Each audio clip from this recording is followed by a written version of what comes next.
There's a chart I saw recently that I can't get out of my head.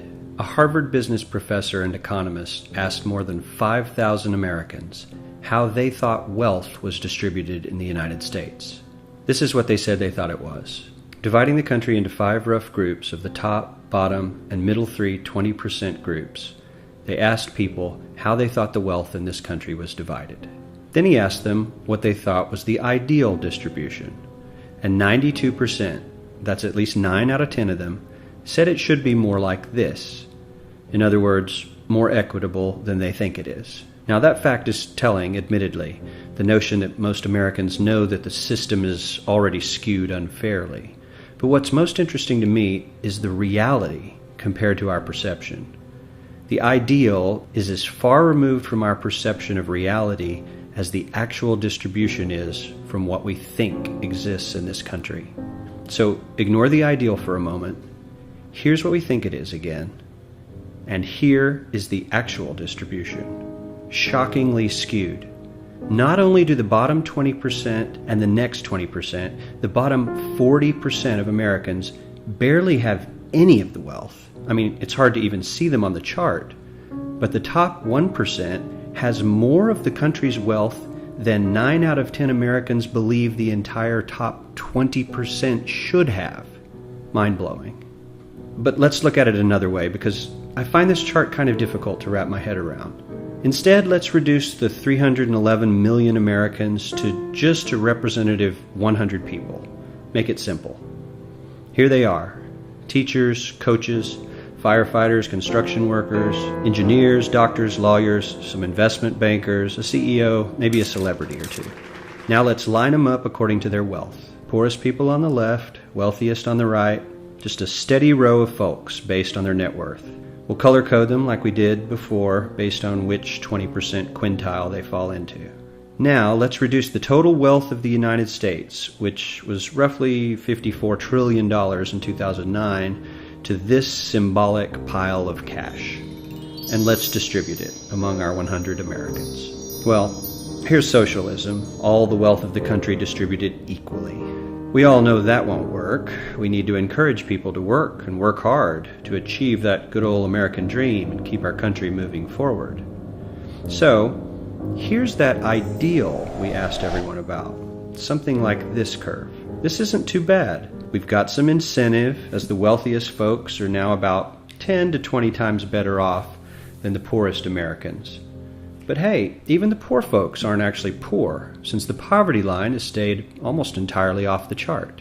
We have a super healthy middle class with a smooth transition into wealth. And yes, Republicans and Democrats alike chose this curve.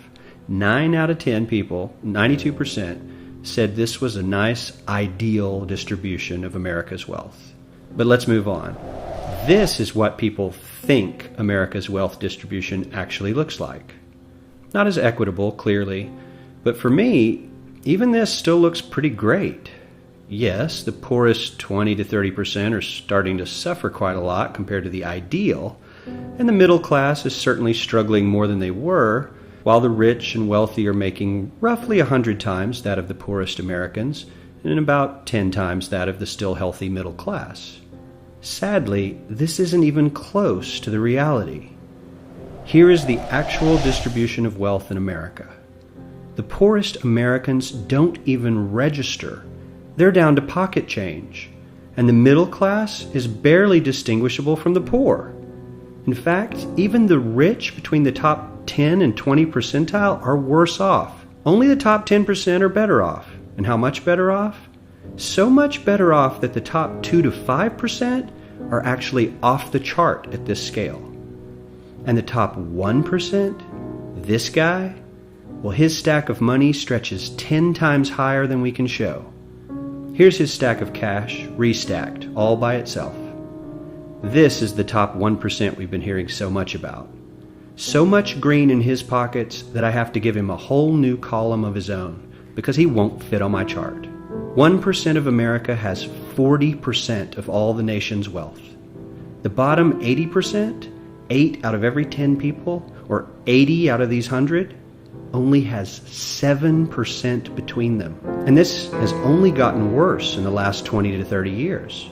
While the richest 1% take home almost a quarter of the national income today, in 1976 they took home only 9%, meaning their share of income has nearly tripled in the last 30 years. The top 1% own half the country's stocks, bonds, and mutual funds.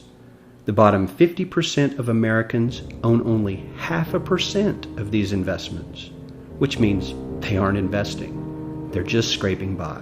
I'm sure many of these wealthy people have worked very hard for their money, but do you really believe that the CEO is working 380 times harder than his average employee? Not his lowest paid employee, not the janitor, but the average earner in his company. The average worker needs to work more than a month to earn what the CEO makes in 1 hour. We certainly don't have to go all the way to socialism to find something that is fair for hardworking Americans. We don't even have to achieve what most of us consider might be ideal.